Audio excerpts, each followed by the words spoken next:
तारों तले जिंदगी।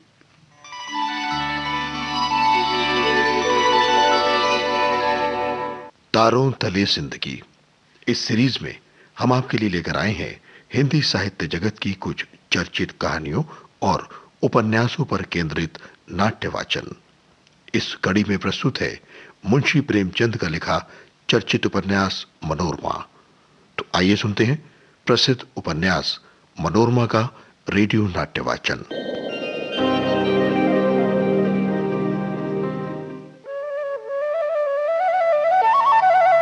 राजा साहब मनोरमा से कुछ अमंगल होने की बात कह रहे थे और मनोरमा के पास जाकर कहने लगे कि रानी देवप्रिया के भाई शंखधर से बिल्कुल शक्ल में मिलते हैं।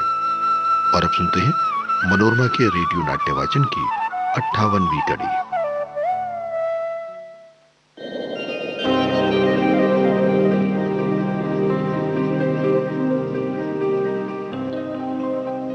राजा साहब ने कहा, आह नूरा, तुम बात नहीं समझ रही हो।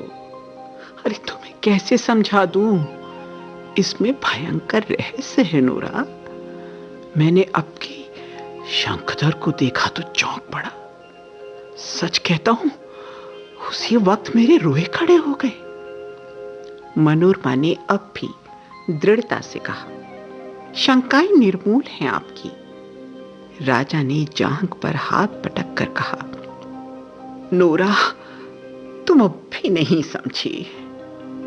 खैर, कल से तुम नए भवन में रहोगी और ये मेरी आज्ञा है। ये कहते हुए वो उठ खड़े हुए।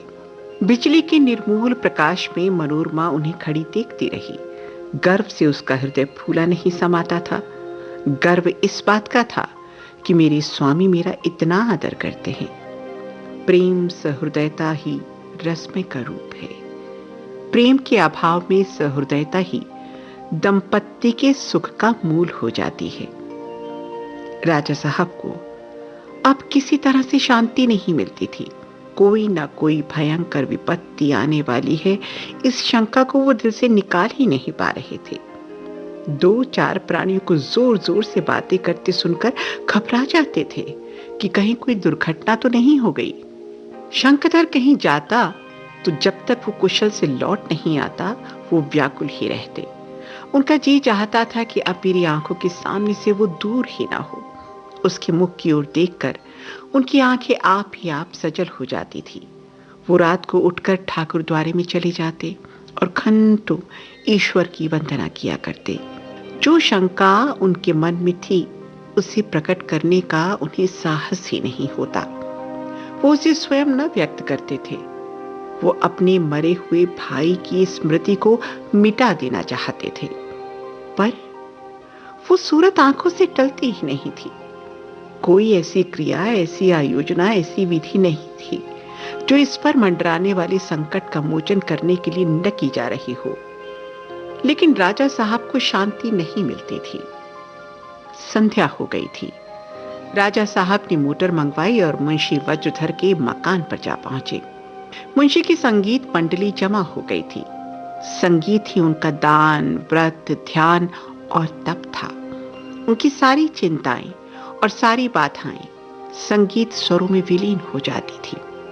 मुंशी जी राजा साहब को देखते ही खड़े होकर बोले, हाँ, ये राजा साहब, आज ग्वालियर के आचार्य का गाना सुनवाऊंगा आपको। आपने बहुत सारे गाने सुने होंगे, पर इनका गाना कुछ और ही चीज है। राजा साहब मन में मुंशी जी की बेफिक्री पर झुंझलाए। ऐसे प्राणी भी संसार में, जिन्हें अपने विलास के आगे किसी वस्तु की परवाह नहीं। शंखधर से मेरा और इनका एक सा संबंध है, पर ये अपने संगीत में मस्त है और मैं शंकाओं में व्यग्र हो रहा हूं। सच ही तो है, सबसे अच्छे मूढ़ जिन्हें न व्यापत जगत गति। बोले, अरे इसीलिए तो आया हूं, पर जरा देर के लिए आपसे कुछ बात करना चाहता हूं। दोनों आदमी अलग ही कमरे में जा बैठे। राजा साहब सोचने लगे कि किस तरह से बात शुरू करूं। मुंशी जी ने उनको असमंजस में देखकर कहा, अरे मेरे लायक कोई काम हो तो फरमाइए ना, आप मुझे कुछ चिंतित मालूम होते हैं। बात क्या है? राजा साहब बोले, अरे मुझे मालूम हो रहा है कि संसार में मन लगाना ही सारे दुख का मूल है। जगदीशपुर राज्य को भोगना ही मेरे जीवन का लक्ष्य था। मैंने अपने जीवन में जो कुछ किया इसी उद्देश्य को पूरा करने के लिए। अपने जीवन पर कभी एक क्षण के लिए भी विचार नहीं किया। जीवन का सदुपयोग कैसे होगा इस पर कभी सोचा ही नहीं।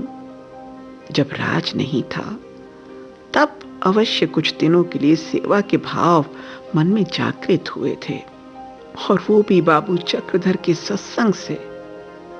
राज मिलते ही मेरी तो काया पलट हो गई। फिर कभी आत्मचिंतन की नौबत ही नहीं आई। शंखधर को पाकर तो जैसे मैं निहाल हो गया। मेरे जीवन में ज्योति आ गई। मैं तो जैसे सब कुछ पा गया। पर अब जब से शंखधर लौटा है मुझे उसके विषय में भयंकर शंका हो रही है। आपने मेरे भाई साहब को देखा था ना? मुंशी जी, जी नहीं, उन दिनों तो मैं यहां से बाहर नौकर था। राजा साहब, भाई साहब की सूरत आज तक मेरी आंखों में फिर रही है। ये देखिए, उनकी तस्वीर देखिए। राजा साहब ने एक फोटो निकालकर मुंशी जी को दिखाया। मुंशी जी उसे देखते ही बोले, हाँ, ये तो शंखधर की तस्वीर है। राजा साहब, नहीं साहब, ये मेरे बड़े भाई का फोटो है। शंखधर ने तो अभी तक तस्वीर ही नहीं खिंचवाई। न जाने तस्वीर खिंचवाने से उसे क्या चढ़े। मुंशी जी, अरे मैं इसे कैसे मान लूं? ये तस्वीर तो साफ साफ शंखधर की है। राजा साहब, ओह, तो फिर तो मालूम हो गया कि मेरी आंखें धोखा नहीं खा रही थी।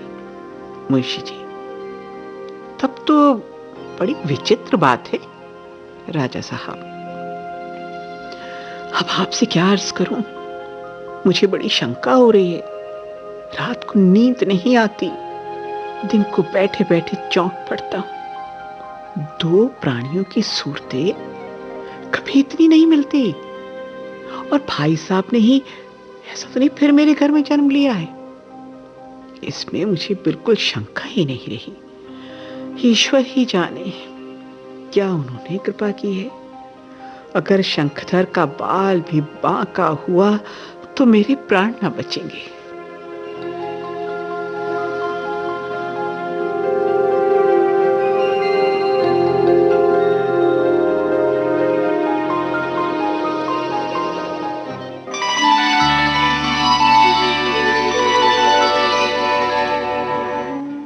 तारों तले जिंदगी क्रम में अभी आप सुन रहे थे मुंशी प्रेमचंद के लिखे उपन्यास मनोरमा का रेडियो नाट्य वाचन।